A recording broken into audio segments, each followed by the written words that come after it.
Start.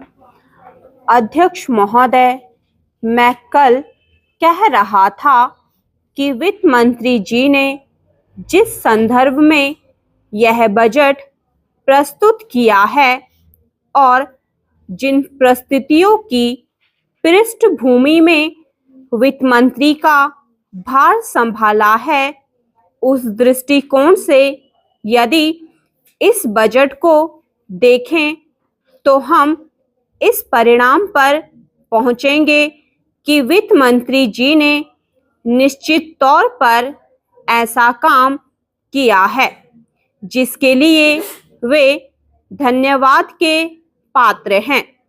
उन्होंने देश की अर्थव्यवस्था को सुधारने के भार को लेकर उसमें सफलता प्राप्त करके देश की बिगड़ती हुई आर्थिक दशा को सुधारा।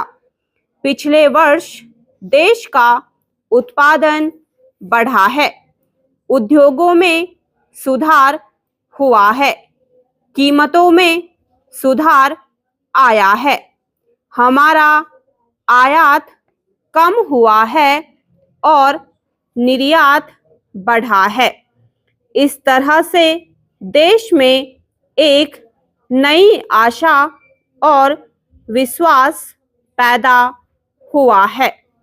इस वर्ष के बजट द्वारा भी उन्होंने पिछले वर्ष के कार्यक्रम को जारी रखने की कोशिश करने का प्रयास किया है।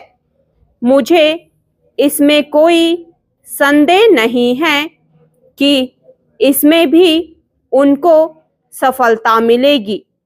उन्होंने देश के आयात निर्यात के बारे में जो कदम उठाए हैं उनसे निश्चय ही हमारे विदेशी व्यापार का संतुलन सुधरेगा। यह निश्चय के साथ कहा जा सकता है। मैं वित्त मंत्री के लक्ष्यों व कर नीति का आम तौर पर स्वागत करता हूं।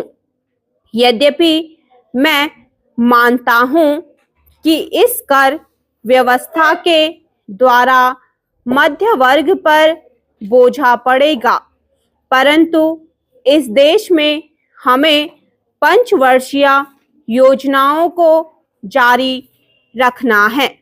इसलिए उस संदर्भ में हमें आर्थिक साधन जुटाने पड़ेंगे और ऐसी दशा में जो लोग इस देश में ऐसी स्थिति में हैं जो कष्ट उठा करके भी कुछ दे सकते हैं, उनको देश के लिए देना ही पड़ेगा।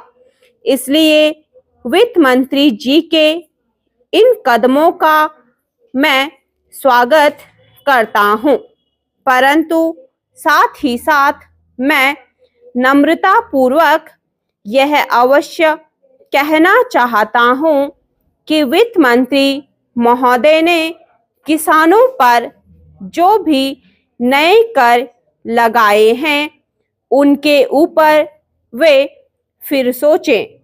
मेरी मान्यता के अनुसार वित्त मंत्री द्वारा खाद पर जो कर लगाया गया है, जो शुल्क लगाया गया है, वह एक ऐसा कार्य है जिससे इस देश का विकास रुकने वाला है।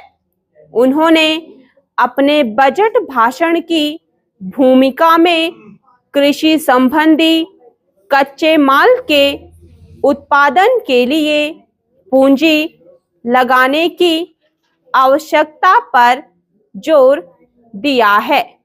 उनकी स्वयं की यह मान्यता है कि कृषि का उत्पादन बढ़ाना बहुत आवश्यक है। स्टॉप।